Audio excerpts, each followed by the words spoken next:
إن هذا القرآن يهدي للتي هي أقوم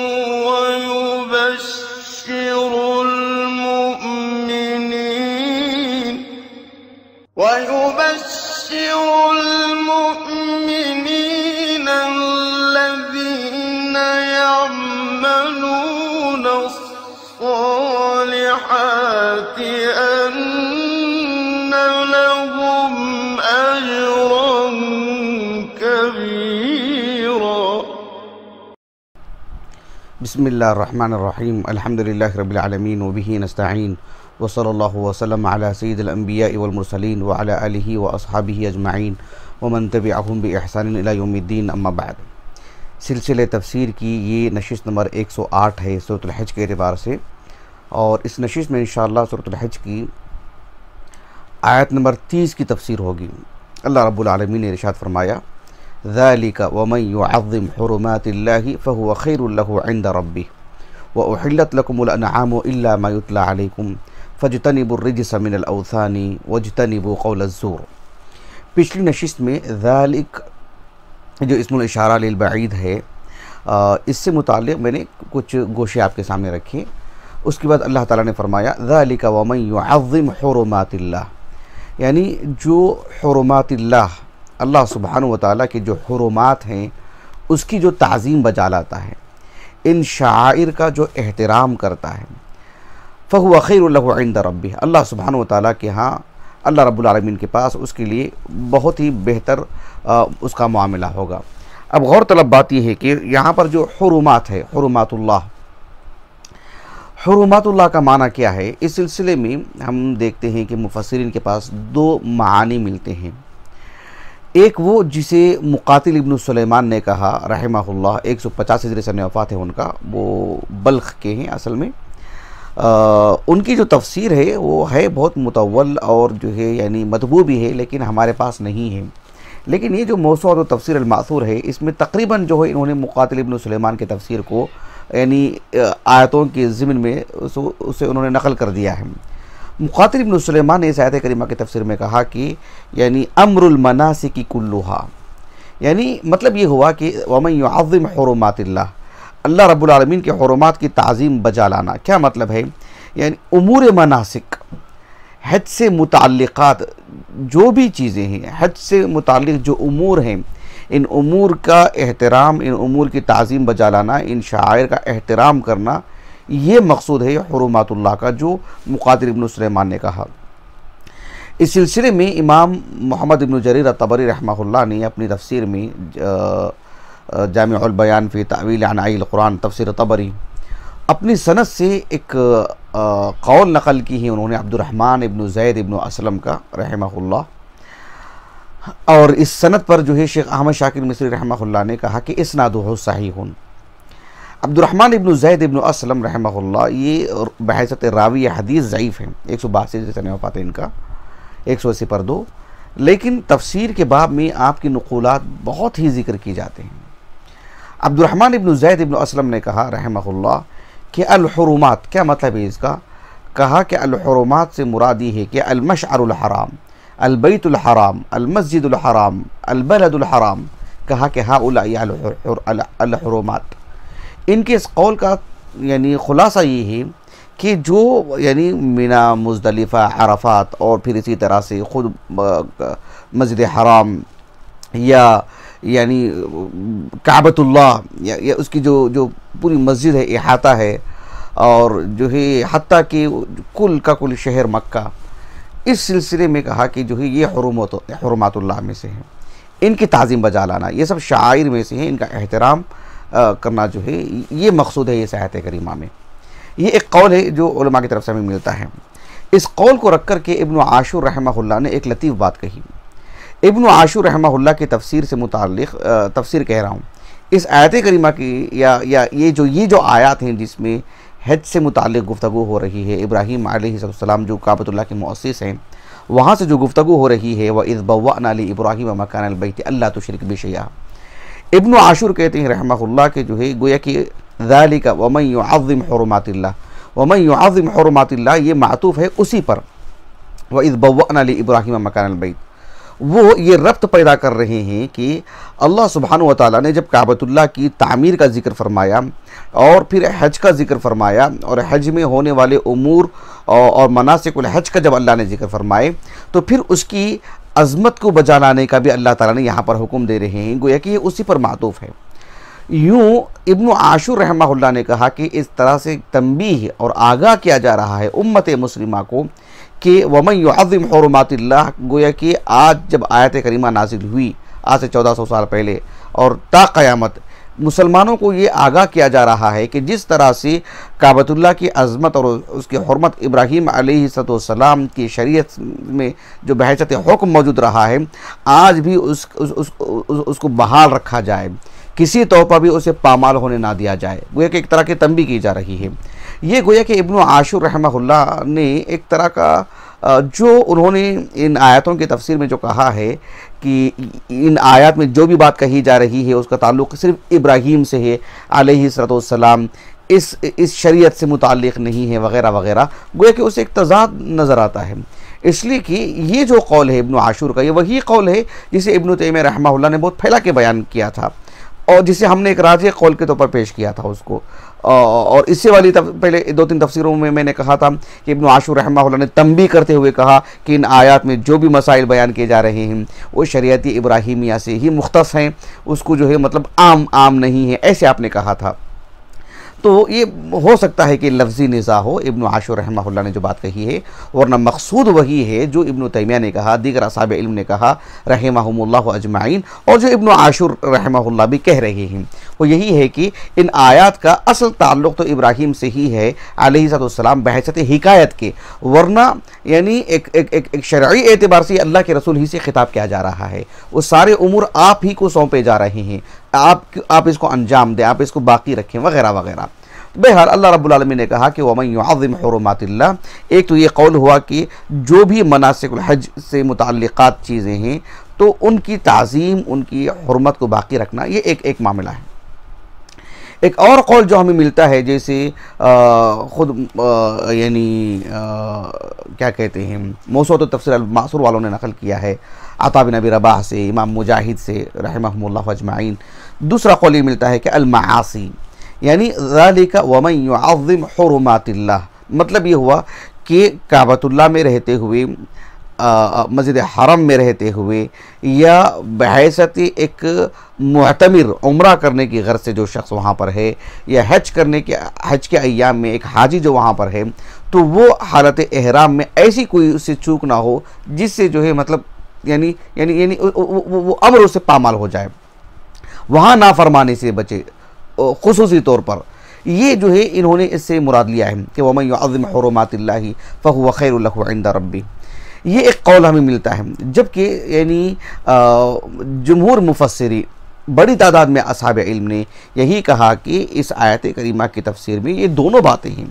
وہ بات بھی جو مقاتل ابن سلیمان اور عبد الرحمن ابن زید ابن اسلم نے کہا، اور وہ بات بھی جو عطا بن ابی رباح اور جو ہے اکرمہ نے کہا، یہ ہے کہ جو ہے اس میں جو مکان ہے اس کی بھی عظمت کو بحال رکھا جائے، اس کا بھی احترام ہو، وہ بھی ان شعائر کا بھی جو احترام کیا جائے، اور پھر کسی طرح کی نافرمانی اور جو ہے مطلب خلاف شرع بھی کوئی کام نہ ہو، دونوں چیزیں اس کے اندر آ ہی جاتی ہیں۔ اسی لیے آپ دیکھو کہ امام مجاہد رحمہ اللہ سے ایک قول ملتا ہے، جسے امام طبری رحمہ اللہ اپنی سند سے لے کر آئے ہیں تفسیر طبری میں، اور عبد الرحمن ابن ابی حاتم الرازی رحمہ اللہ بھی اپنی تفسیر القرآن العظیم میں لائے ہیں، موسوعۃ التفسیر المعصور والوں نے بھی نقل کیا ہے۔ وہ قول کیا ہے، امام مجاہد رحمہ اللہ کہتے ہیں کہ الحرمت، یعنی الحرمہ کیا مطلب ہے اس کا، کہا کہ مکۃ والحج والعمرہ۔ ایک تو یہ قول ہو گیا جو مقاتل ابن سلیمان اور عبد الرحمن ابن زید ابن اسلم نے کہا، امام مجاہد تو ان سے بہت پہلے کے ہیں، تو ایک تو یہ قول آپ نے نقل کیا، گویا کہ حرمات اللہ میں آپ نے ایک ساتھ دو بھی باتیں نقل کی ہیں، ایک یہ کہ الحرمہ مطلب یہ ہے کہ مکۃ والحج والعمرہ، اور ساتھ میں کہا وَكُلُّ مَا نَهَى اللَّهُ مِن مَعَاصِهِ كُلِّهَا، اللہ سبحانہ وتعالیٰ نے جس چیز سے بھی منع فرمائے ہیں کسی طرح کی بھی کوئی بھی نافرمانی نہ ہو، یعنی یہ امام مجاہد رحمہ اللہ کا قول ہے۔ اس قول کی مزید وضاحت اگر آپ دیکھنا چاہیں تو امام محمد ابن جریر الطبری رحمہ اللہ نے اپنی تفسیر میں اپنے ذاتی طور پر اپنا ایک موقف آپ نے بیان کیا، کہا کہ وَمَن يُعَظِّمْ حُرُمَاتِ اللَّهِ وَمَن يُعَظِّمْ حُرُمَاتِ اللَّهِ کا مطلب کیا ہے؟ کہا کہ وَمَن يَجْتَنِبُ مَا أَمَرَ اللَّهُ باجتنابه في حال إحرامها باجتنابه في حال إحرامه تعظيما منهم. مطلب یہ ہے کہ ایک شخص، ایک مسلمان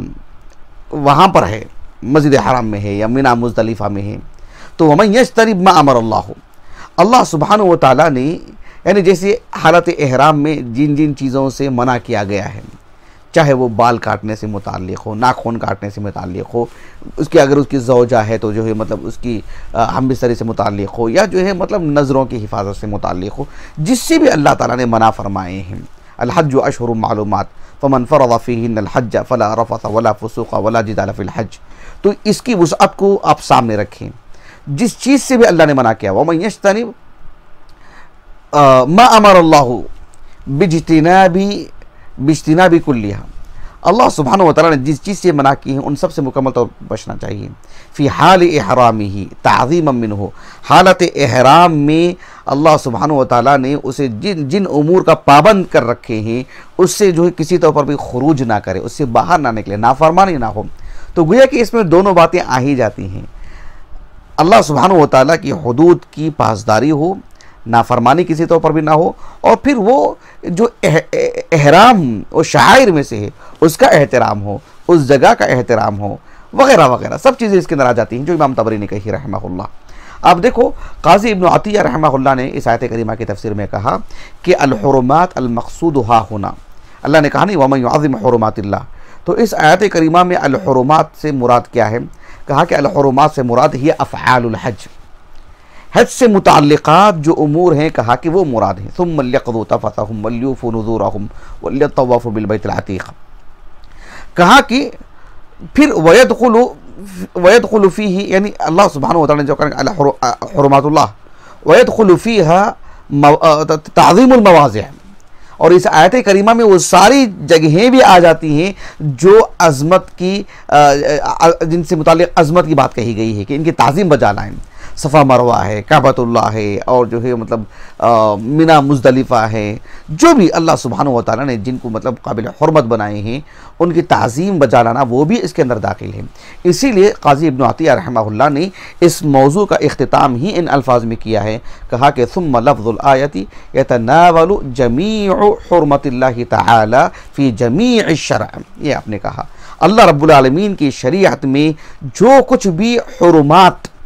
چاہے وہ یعنی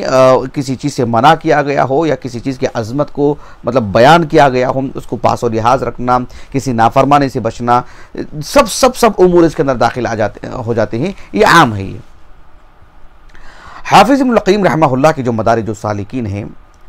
مدارج السالکین میں مستقل ایک منزل جس میں یعنی اللہ سبحانہ و تعالیٰ کے جو شعائر ہیں ان کی حرمت کو بجا لانے سے متعلق جو نصوص ہیں، جو امور ہیں، ان کو آپ نے یکجا کیا ہے اور آپ اپنے انداز میں بہت پھیلا کے لکھا ہے اس کو. اس آیت کریمہ کے ضمن میں حافظ ابن القیم رحمہ اللہ نے کہا کہ ذالک ومن یعظم حرمات اللہ، کہا کہ حرمات حرمت ان کی جمع ہے. مطلب یہ ہوا کہ الحرمات جمع ہے، یوں یہ یعنی سب کو شامل ہے، سبھی امور اس کے اندر ہیں، یہ اور یہ کر کے نہیں. جن امور کی اللہ سبحانہ و تعالیٰ نے احترام کرنے کی تلقین فرمائے ہیں، وصیت فرمائے ہیں، ان کو اہمیت دی اللہ رب العالمین نے، بیان کی ہیں ان کو، وہ سب چیزیں اس کے اندر داخل ہو جاتے ہیں. چاہے اس کا تعلق اشخاص سے ہو، چاہے اس کا تعلق اماکن جگہوں سے ہو یا کسی وقت سے متعلق ہو، سب چیزیں اس کے اندر جو ہے داخل ہو جاتے ہیں. ابن القیم رحمہ اللہ نے کہا کہ حفظ حقوق الاشخاص والازمان والامکنہ، یہ سب چیزیں اس کے اندر جو ہے داخل ہو جاتے ہیں. حافظ ابن القیم رحمہ اللہ نے معنی یہ بتایا کہ ذالک ومن یعظم حرمات اللہ تعظیمها توفیتها حقها، یعنی ہر چیز کو جو حق دینا چاہیے شرعی نقطہ نظر سے وہ مکمل حق دیا جائے، اس کے حقوق مکمل طور پر ادا کیے جائیں، یہ ہے اس کی تعظیم. والحفظ عن اضاعته، اور کسی طور پر بھی اس کا جو حق ہے، اس کی جو عزت اور احترام ہے، اس کا جو مقام ہے وہ پامال نہ ہو پائے. یہ جو ہے اصل مقصود ہے کہ ومن یعظم حرمات اللہ. وَمَن يُعَظِّمْ حُرُمَاتِ اللَّهِ، جو اللہ رب العالمین کے حرمات کی عظمت کو بجا لاتا ہے اس کا اجر کیا ہے؟ اللہ نے کہا فَهُوَ خَيْرٌ لَهُ عِنْدَ رَبِّهِ، عِنْدَ رَبِّهِ یعنی ای فی الآخرۃ، یہی مفسرین نے کہا فَهُوَ خَيْرٌ لَهُ عِنْدَ رَبِّهِ۔ قاضی ابن عطیہ رحمہ اللہ نے ایک لطیف بات کہی، وہ یہ کہی کہ عربی زبان میں یہ جو خیر ہے، خیر کیا ہے؟ یہ دراصل اسم تفضیل ہے، یعنی اخیرو کے معنی میں ہے، اسم تفضیل ہے۔ اب یہاں پر اسم تفضیل کس معنی میں؟ قاضی ابن عطیہ رحمہ اللہ نے کہا کہ اس بات کا احتمال ہے کہ یہ اسم تفضیل ہے، یہ بھی ہو سکتا ہے یہ اسم تفضیل نہیں ہے، بس من باب الاخبار یہ بات کہی جا رہی ہے، یہ بھی بات ہو سکتی ہے۔ اللہ اکبر ہم جب کہتے ہیں تو وہ محض یہ نہیں ہے کہ بہت سارے بڑے ہیں اور ان میں سب سے بڑا اللہ ہے۔ اللہ سبحانہ و تعالیٰ کے مقابل کیا چیز ہے؟ موازنہ کہاں سے؟ تو وہ محض اسم تفضیل نہیں ہے۔ تو اس اعتبار سے یہ جو خیر ہے وَمَن يُعَظِّمْ حُرُمَاتِ اللَّهِ فَهُوَ خَيْرٌ لَهُ عِنْدَ رَبِّهِ، ابن عطیہ رحمہ اللہ نے کہا اس میں بس خیر کا وعدہ کیا جا رہا ہے،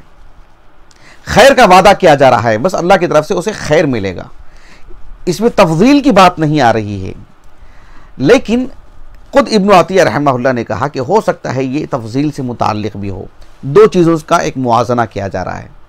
کیسے؟ ابو عبداللہ القرطبی رحمہ اللہ نے اپنی تفسیر میں کہا مطلب یہ ہے وَمَن يُعَظِّمْ حُرُمَاتِ اللَّهِ فَهُوَ خَيْرٌ لَهُ عِنْدَ رَبِّهِ، یعنی تعظیم کی وجہ سے